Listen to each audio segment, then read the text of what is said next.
പുതുവത്സരം പിറന്നു.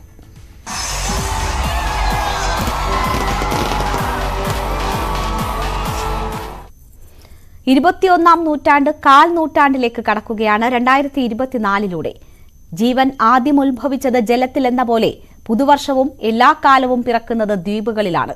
ശാന്തസമുദ്രത്തിലെ കിരിബാത്തി ദ്വീപിലെ കിരിതിമതിയാണ് ഇത്തവണയും ആദ്യം പുതുവർഷത്തെ വരവേറ്റത്.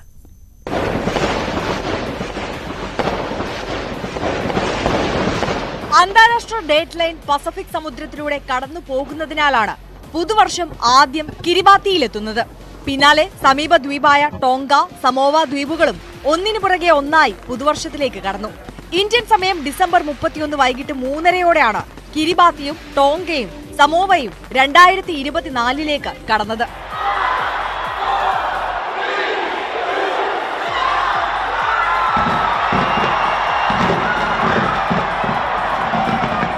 ഒരിത്തിരി ഇടവേള നൽകി ന്യൂസിലൻഡിലെ ഓക്ലൻഡും 2024 ഇരു കൈയും നീട്ടി സ്വീകരിച്ചു. ഹാർബർ ബ്രിഡ്ജിന് സമീപത്തെ സ്കൈ ടവറിൽ പ്രകാശങ്ങൾ അണച്ച് കൗണ്ട് ഡൗൺ നടത്തിയാണ് പുതുവത്സരത്തെ വരവേറ്റത്.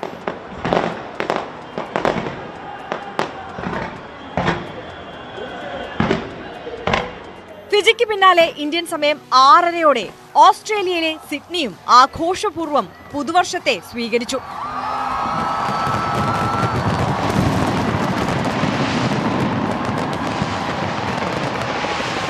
സിഡ്നിയിലെ പ്രശസ്തമായ ഹാർബർ ബ്രിഡ്ജ് പാലത്തിന്റെ കമാനം കരിമരുന്ന് പ്രയോഗത്തിന്റെ വർണ്ണാഭയിൽ മുങ്ങി. ഏകദേശം 10 ലക്ഷത്തോളം പേരാണ് സിഡ്നിയിലെ പുതുവർഷ ആഘോഷം കാണാൻ എത്തിയത്. ലോകത്താകമാനം 425 മില്യൺ ആളുകളാണ് ആഘോഷം തത്സമയം കണ്ടത്.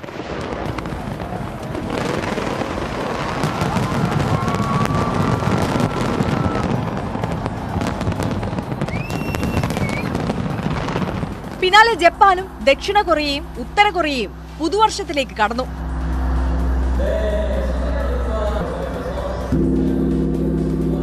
മണിക്കൂറിന്റെ വ്യത്യാസത്തിൽ ചൈനയും മലേഷ്യയും സിംഗപ്പൂരും ഹോങ്കോങ്ങും ഫിലിപ്പീൻസും പുതുവർഷത്തിലേക്ക് പ്രവേശിച്ചു.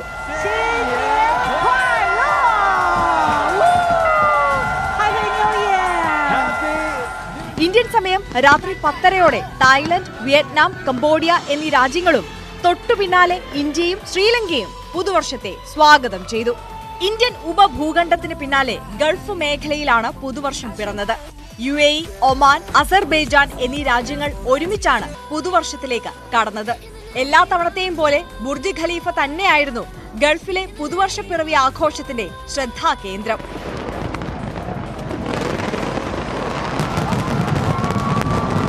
പിന്നാലെ ഗ്രീസ്, ദക്ഷിണാഫ്രിക്ക, സൈപ്രസ്, ഈജിപ്ത്, നമീബിയ എന്നീ രാജ്യങ്ങൾ പുതുവർഷത്തെ സ്വീകരിച്ചു. Germany, France, Italy, Switzerland, Netherland, Morocco, Congo, Malta, UK, Ireland, Portugal എന്നിവർ പുതുവർഷത്തെ സ്വീകരിച്ചു. ഏറ്റവും വലിയ രാജ്യമായ റഷ്യയിൽ ന്യൂസിലൻഡിന് പിന്നാലെ പുതുവർഷം എത്തിയിരുന്നു. പുതുവർഷത്തിലെ മറ്റൊരു സവിശേഷത എന്നത് ഏറ്റവും അവസാനം പുതുവർഷത്തെ വരവേൽക്കുന്നതും ശാന്തസമുദ്ര ദ്വീപുകളാണ് എന്നതാണ്. കിരിബാത്തി, ടോങ്ക, സമോവ എന്നിവയ്ക്ക് അരികിലുള്ള ബേക്കർ, ഹൗലൻഡ് ദ്വീപുകളാണ് ഒടുവിൽ പുതുവർഷത്തെ വരവേറ്റത്. News desk, news 18. കർശന സുരക്ഷാ മാനദണ്ഡങ്ങൾ പാലിച്ചാണ് ഫോർട്ട് കൊച്ചിയിൽ ഇത്തവണത്തെ പുതുവത്സരാഘോഷങ്ങൾ നടന്നത്. ക്രമീകരണങ്ങൾ മൂലം പ്രധാന വേദിയായ പരേഡ് ഗ്രൌണ്ടിലേക്കുള്ള പ്രവേശനത്തിന് നിയന്ത്രണം ഏർപ്പെടുത്തിയിരുന്നു. 1000-ലധികം പോലീസുകാരെയാണ് സുരക്ഷയ്ക്കായി വിന്യസിച്ചത്.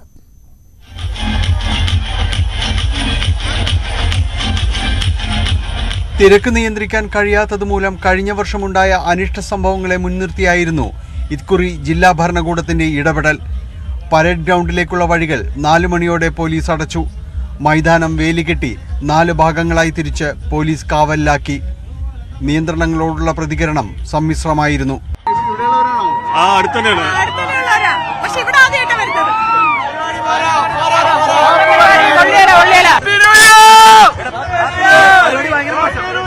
പരേഡ് ഗ്രൗണ്ടിലേക്കുള്ള വഴികൾ ബാരിക്കേഡുകൾ വെച്ച് അടച്ചതോടെ തിരക്ക് കിലോമീറ്ററുകൾ അപ്പുറമുള്ള വെളി മൈതാനം വരെ നീണ്ടു. പുതുവത്സരത്തിന്റെ വരവറിയിച്ച 12 മണിക്ക് സൈറൺ മുഴങ്ങിയതോടെ പോയ വർഷത്തിന് പ്രതീകാത്മകമായി വിടചൊല്ലി പരേഡ് ഗ്രൗണ്ടിലെ കൂറ്റൻ പപ്പാഞ്ഞിയിൽ തീ പടർന്നു.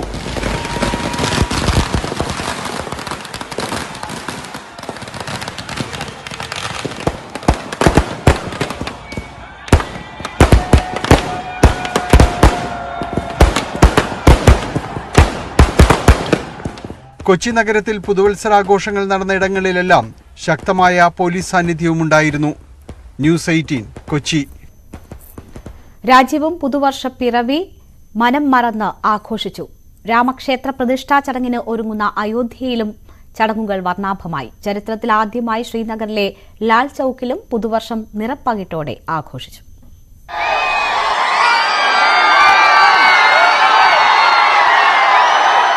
രാജ്യതലസ്ഥാനം സകല തിരക്കുകളും മറന്നുകൊണ്ടാണ് പുതുവർഷത്തെ വരവേറ്റത്. രാജ്യത്തിന്റെ വിവിധ ഭാഗങ്ങളിൽ നിന്നുള്ളവർ ആഘോഷത്തിൽ പങ്കുചേർന്നു.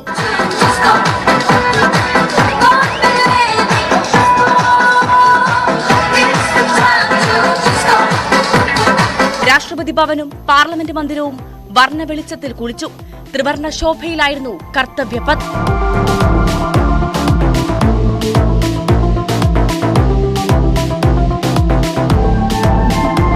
പതിവ് പോലെ മെട്രോ സ്റ്റൈലിൽ തന്നെയായിരുന്നു മുംബൈയിലെ ആഘോഷങ്ങൾ.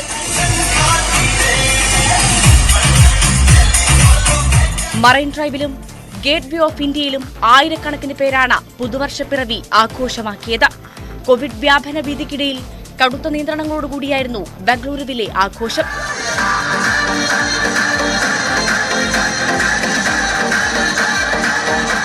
ഷിംലയിൽ ഡാൻസും പാട്ടുമെല്ലാമായി വർണ്ണങ്ങൾ വാരി വിതറി. ജമ്മു കാശ്മീരിന്റെ ചരിത്രത്തിൽ ആദ്യമായിരുന്നു ശ്രീനഗർ ലാൽ ചൌക്കിലെ ആഘോഷങ്ങൾ. കൊൽക്കത്ത ലാൽ സ്ട്രീറ്റും ആഘോഷത്തിമിർപ്പിലായിരുന്നു.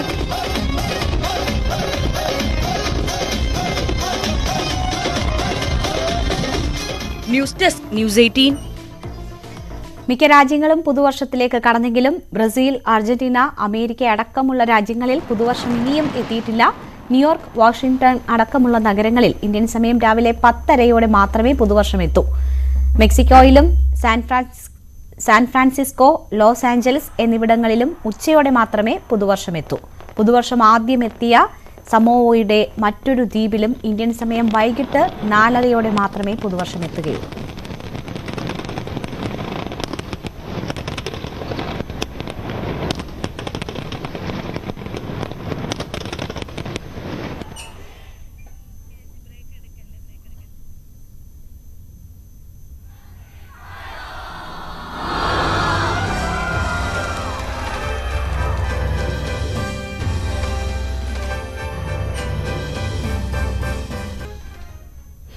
പുതുവത്സര ദിനത്തിൽ 60ാമത്തെ ഉപഗ്രഹ വിക്ഷേപണത്തിന് ഒരുങ്ങിയിരിക്കുന്നു ISRO.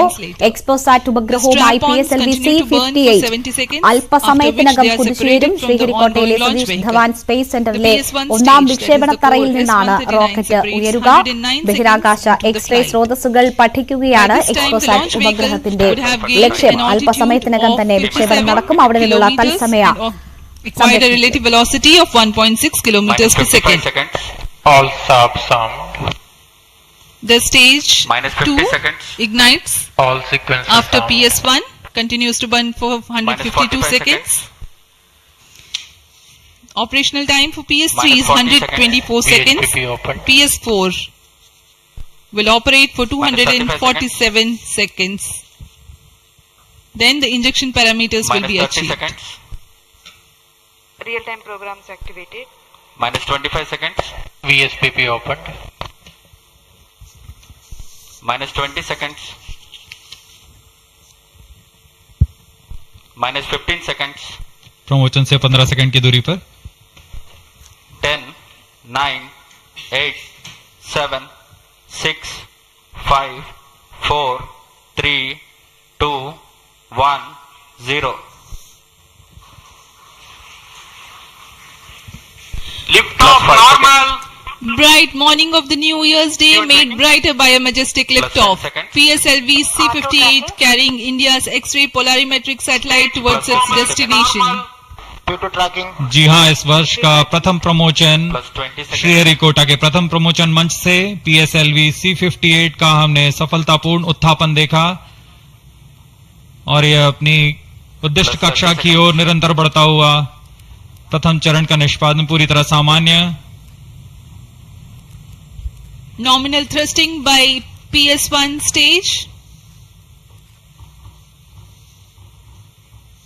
Nominal burn time for the strap-ons is 70 seconds and the core motor for 109 seconds.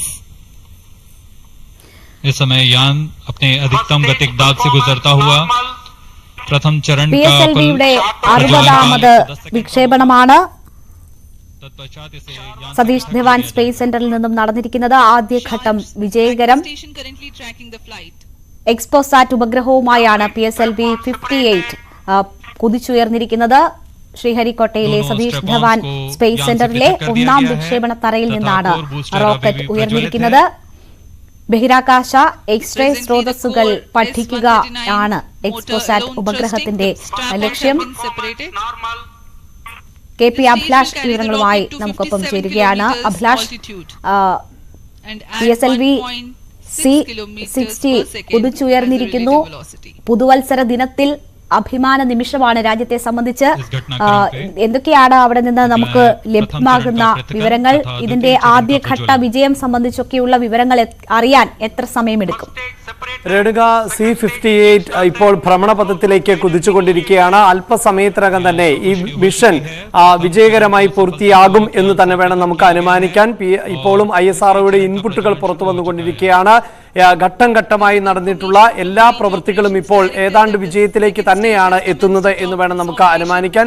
തീർച്ചയായും ഭാരതത്തെ സംബന്ധിച്ചിടത്തോളം അഭിമാനത്തിന്റെ നിമിഷങ്ങളാണ് കടന്നുപോകുന്നത്. കാരണം 2024 പുതുവത്സര ദിനത്തിൽ ആണ് രാജ്യം ഇത്തരത്തിൽ ഒരു ദൗത്യത്തിൽ ഏർപ്പെടുന്നത്. ഇതിനു മുമ്പ് നാസ മാത്രമാണ് ഇത്തരത്തിലൊരു ദൗത്യം നടത്തിയിട്ടുള്ളത് എന്നതാണ് എടുത്തു പറയേണ്ടത്. 2021 ആണ് നാസ ഇത്തരത്തിൽ ഒരു എക്സ്പോസാറ്റ് വിക്ഷേപിച്ചത്. അതിനുശേഷം ഇപ്പോഴിതാ ഇന്ത്യ, പ്രത്യേകിച്ച് ചന്ദ്ര ദൗത്യത്തിനും അതോടൊപ്പം തന്നെ സൗര ദൗത്യത്തിനും ശേഷം തമോഗർത്തങ്ങളിലേക്ക്, ബഹിരാകാശത്ത് തമോഗർത്തങ്ങളെ സംബന്ധിച്ച കൂടുതൽ പഠനത്തിന് വേണ്ടിയുള്ള വിക്ഷേപണം ആണ് ഇപ്പോൾ നടന്നിട്ടുള്ളത്. ഇതിന്റെ ആദ്യഘട്ടം പൂർണ്ണമായും വിജയിച്ചിരിക്കുകയാണ്. ഏതാണ്ട് 640 കിലോമീറ്ററിന് മുകളിൽ ഉള്ള ഭ്രമണപഥത്തിലേക്ക് ആണ് ഈ ഉപഗ്രഹങ്ങളെ എത്തിക്കേണ്ടത്. 10 ഉപഗ്രഹങ്ങളും വഹിച്ചുകൊണ്ടുള്ള PSLV-യുടെ C-58 റോക്കറ്റ് ആണ് ഇപ്പോൾ ഭ്രമണപഥത്തിലേക്ക് കുതിച്ചുകൊണ്ടിരിക്കുന്നത്. ISROയിലെ ഉദ്യോഗസ്ഥരെല്ലാവരും തന്നെ വലിയ ആത്മവിശ്വാസത്തോടു കൂടി തന്നെയാണ് ഈ ദൗത്യത്തെ നോക്കിക്കാണുന്നത്. കാരണം ഇതിനു മുമ്പ് നടത്തിയിട്ടുള്ള ദൗത്യങ്ങളിൽ ഏറ്റവും വിശ്വസനീയമായ ഇന്ത്യയുടെ റോക്കറ്റ് ആണ് പോളാർ സാറ്റലൈറ്റ് ലോഞ്ച് വെഹിക്കിൾ എന്ന PSLV. 1993 ആണ് PSLV-യുടെ ആദ്യ ദൗത്യം, സെപ്റ്റംബർ മാസത്തിൽ ആണ് ആദ്യ ദൗത്യം നടന്നത്. അന്ന് അത് പരാജയപ്പെട്ടിരുന്നു. പിന്നീട് PSLV പരാജയത്തിന്റെ കൈപ്പറഞ്ഞത് 2017 മാത്രമാണ്. 350ഓളം ഉപഗ്രഹങ്ങളെ വിജയകരമായി ഭ്രമണപഥത്തിൽ എത്തിച്ചിട്ടുള്ള 3 പതിറ്റാണ്ട് നീണ്ട ISROയുടെ ചരിത്രത്തിലെ ഏറ്റവും വിശ്വസനീയമായ വിക്ഷേപണ വാഹനം ആണ് PSLV. ഇപ്പോൾ PSLV വിക്ഷേപണം പൂർത്തിയായിരിക്കുകയാണ്. ഭ്രമണപഥത്തിലേക്ക് ഈ എക്സ്പോസാറ്റ് എന്ന ഉപഗ്രഹത്തെ അടക്കം എത്തിക്കാൻ സാധിക്കും എന്ന വലിയ പ്രതീക്ഷയിൽ തന്നെയാണ് ഇപ്പോഴും ISRO ഉള്ളത്. നമുക്ക് ദൃശ്യങ്ങളിൽ കാണാൻ സാധിക്കുന്നത് പോലെ തന്നെ ഇത്തരം വിക്ഷേപണങ്ങൾക്ക് എല്ലാം നേരിട്ട് സാക്ഷിയാകുന്നതിന് വേണ്ടി നിരവധി ആളുകൾ എത്താറുണ്ട്. ശ്രീഹരിക്കോട്ടയിലെ സതീഷ് ധവാൻ സ്പേസ് സെന്ററിലെ ഒന്നാം വിക്ഷേപണ തറയിൽ നിന്നാണ് കൃത്യം 9:10 തന്നെ. നേരത്തെ കൗണ്ട് ഡൗൺ ആരംഭിച്ചത് ഇന്നലെ രാവിലെ 8:10 25 മണിക്കൂർ നീണ്ട സുദീർഘമായ ഒരു കൗണ്ട് ഡൗൺ പ്രക്രിയയായിരുന്നു. അതിൽ ഒരു ഘട്ടത്തിൽ പോലും പിഴവുകൾ സംഭവിച്ചില്ല. വളരെ കൃത്യമായി കൗണ്ട് ഡൗൺ അടക്കം 25 മണിക്കൂർ നീണ്ട കൗണ്ട് ഡൗൺ പൂർത്തിയാക്കി 9:10 തന്നെ ശ്രീഹരിക്കോട്ടയിലെ സതീഷ് ധവാൻ സ്പേസ് സെന്ററിലെ ഒന്നാം വിക്ഷേപണ തറയിൽ നിന്നും PSLV C-58 പുറപ്പെടുകയായിരുന്നു. 2 പേലോഡുകൾ ആണ് ഇതിൽ പ്രധാനമായും ഉള്ളത്. അതിൽ ഒന്ന് പൊളിക്സ്, മറ്റൊന്ന് എസ്പെക്ട് എന്നിവയാണ്. അതിൽ തന്നെ പൊളിക്സ് എന്ന പേലോഡ് ഇന്ത്യയിൽ തന്നെ നിർമ്മിച്ചിട്ടുള്ള പേലോഡാണ് എന്നതാണ് എടുത്തു പറയേണ്ടത്. ഈ പേലോഡുകൾ അടക്കം ഏതാണ്ട് 6 വർഷത്തെ ദൗത്യം ആണ് ഈ ഉപഗ്രഹങ്ങൾക്ക് നിർവഹിക്കാനുള്ളത്. ഈ തമോഗർത്തങ്ങളിൽ നിന്ന് പുറത്തേക്ക് വരുന്ന എക്സ്റേകളുടെ സ്വഭാവം അനുസരിച്ച് ഏതാണ്ട് വ്യത്യസ്തമായ 40 സ്വഭാവത്തിലുള്ള എക്സ്റേ കിരണങ്ങളെ സംബന്ധിച്ച പഠനം ആണ് പ്രധാനമായും ഇതിലൂടെ ഉദ്ദേശിക്കുന്നത്. അതായത് സൗരപഥത്തിന് അപ്പുറത്ത് നിന്ന് അടക്കം വരുന്ന ഈ റേകൾ ഏത് തരത്തിലാണ് കാലാവസ്ഥയിൽ അടക്കം സ്വാധീനം ചെലുത്തുക എന്നതാണ് പ്രധാനമായും ഈ ദൗത്യത്തിലൂടെ പഠന വിധേയമാകുന്നത്. അതോടൊപ്പം രേണുക എടുത്തു പറയേണ്ടത് മലയാളികളെ സംബന്ധിച്ചിടത്തോളം അഭിമാനിക്കാൻ ഇടയുള്ള മറ്റൊന്ന് കേരളത്തിലെ തിരുവനന്തപുരത്ത് തന്നെയുള്ള LBS എന്ന അക്കാദമിയിലെ വനിതാ അക്കാദമിയിൽ നിന്ന് അവിടുത്തെ വിദ്യാർത്ഥികളടക്കം തയ്യാറാക്കിയിട്ടുള്ള VSAT എന്ന ഉപഗ്രഹം കൂടി വഹിച്ചുകൊണ്ടാണ് ഇപ്പോൾ ഈ PSLV പുറപ്പെട്ടിട്ടുള്ളത് എന്നതാണ്.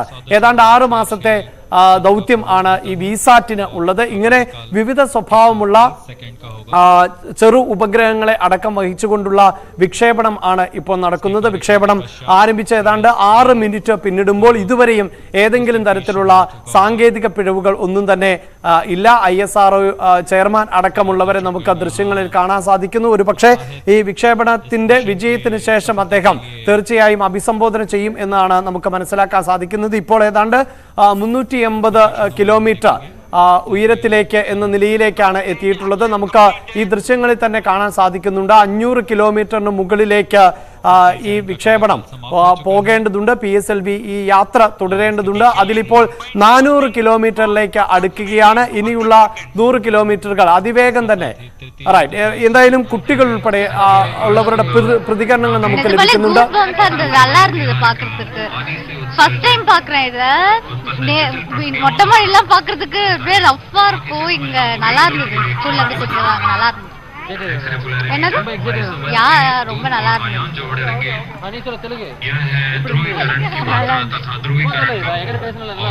நல்லா இருந்துச்சு. நான் சென்னையில இருந்து வரேன், கொளத்தூர். அப்புறம் சூப்பரா இருந்துச்சு. சவுண்டா வந்தது. ஆனா சீக்கிரமா போயிடுச்சு. காலைல இருந்து வந்ததுக்கு போர் அடிக்குது. ரொம்ப நல்லா இருந்துச்சு. லைக் சவுண்ட் வந்து லைக் நாங்க எதிரே பார்க்கல, நேர்ல பார்த்திருந்தாலும் இந்த மாதிரி ஒரு எக்ஸ்பீரியன்ஸ் கிடைச்சிருக்காது. இதெல்லாம் நல்லா இருக்கு. ஐ மீன் எப்படி சொல்றது, அது பக்கத்துல போய் பாக்குறத விட இது நல்லா இருக்கு அப்படின்ட்டு சொல்றோம். வரும்போது வந்து மொக்கையா தான் இருக்கும், போயிடுவோம், எதுவும் தெரிய போறது இல்ல அப்படின்னு நினைச்ச பார்த்தா வந்து ரொம்ப கிளியரா நல்லா போறதெல்லாம் நல்லா காட்டுறாங்க. லைக் எர்த் விட்டு போறதெல்லாம் அதான் தூரமா காட்டுவாங்கன்னு நினைச்சோம். ஆனா ரொம்ப கிளியரா இருந்துச்சு. நாங்க வந்து நினைச்சது ஏன்னா அது எங்கேயோ போகுது, நாம எங்கேயோ பாத்துட்டு இருக்க போறோம், எந்த டைரக்ஷன்லயே தெரியாம இருக்க போகுது, வேஸ்ட் தான் வந்தது அப்படின்னு நினைச்சு பார்த்தா ரொம்ப கிளியரா காட்டுறாங்க. லைக் இங்க போறதும் காட்டினாங்க, அப்புறம் வெள்ள வேர்த்த விட்டு போறதும் வந்து நல்லா காட்டுறாங்க. அதெல்லாம் நல்லா இருக்கு. नाडिया मीना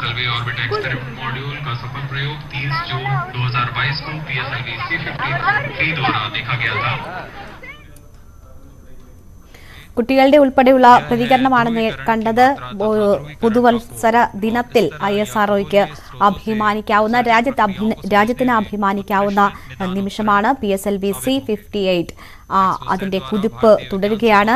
ന്യൂസ് ഡെസ്കിൽ നിന്ന് KP അഭിലാഷ് തുടരുന്നുണ്ട്. അഭിലാഷ് തന്നെ നേരത്തെ സൂചിപ്പിച്ചതുപോലെ അമേരിക്കയ്ക്ക് പിന്നാലെ രണ്ടാമത്തെ എക്സ്പോസാറ്റ് വിക്ഷേപണമാണ് ഇപ്പോൾ നടന്നിരിക്കുന്നത്. നമുക്കറിയാം 2023 ISROയെ സംബന്ധിച്ച് നിർണായകമായിരുന്നു. ചന്ദ്രയാൻ 3, ആദിത്യ L1 തുടങ്ങിയ ദൗത്യങ്ങൾ വിജയിപ്പിച്ചുകൊണ്ടാണ് ഇപ്പോൾ പുതുവത്സര ദിനത്തിൽ മറ്റൊരു വിക്ഷേപണം കൂടി നടത്തിയിരിക്കുന്നത്. അതുകൊണ്ട് തന്നെ എന്തൊക്കെയാണ് പ്രതീക്ഷകൾ?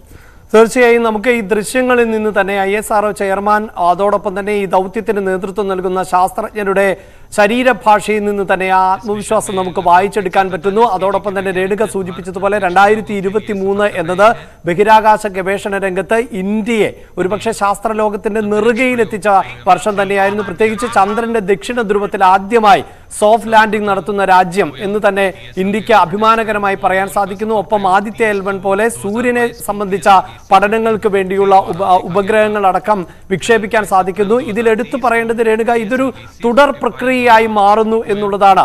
വളരെ ചെറിയ അല്ലെങ്കിൽ ചുരുങ്ങിയ ചെലവിൽ ആണ് ഇത്തരം ദൗത്യങ്ങൾ ഇന്ത്യക്ക് വിജയകരമായി പൂർത്തീകരിക്കാൻ സാധിക്കുന്നത് എന്നത് ലോകത്തിന് മുന്നിൽ തന്നെ നമ്മുടെ രാജ്യം തലയുയർത്തി നിൽക്കുന്ന നിമിഷങ്ങൾ തന്നെയാണിത്. അതിൽ ഇടവേളകളില്ലാതെ നമ്മൾ ഇത്തരം ദൗത്യങ്ങൾ നടത്തുന്നു എന്നുള്ളതാണ്. ഒരുപക്ഷെ ശാസ്ത്രലോകം ഒരു പതിറ്റാണ്ടുകൾക്ക് ശേഷം ശാസ്ത്രലോകത്തെ നമ്മുടെ രാജ്യം കൈയടക്കി വെച്ചാൽ പോലും അത്ഭുതപ്പെടേണ്ടതില്ല. അമേരിക്കയും റഷ്യയും പോലെയുള്ള രാജ്യങ്ങൾക്ക് മാത്രം പ്രാപ്യമായിരുന്ന, ചൈനയെ പോലുള്ള രാജ്യങ്ങൾക്ക് മാത്രം പ്രാപ്യമായിരുന്ന ബഹിരാകാശ രംഗത്ത് വലിയ മുന്നേറ്റങ്ങൾ നടത്തിയിരുന്ന ലോകരാജ്യങ്ങളോടൊപ്പം എത്തുകയോ അതിന് മുന്നിലേക്ക് കടക്കുകയോ ചെയ്യുകയാണ് ഇപ്പോൾ ഇന്ത്യ.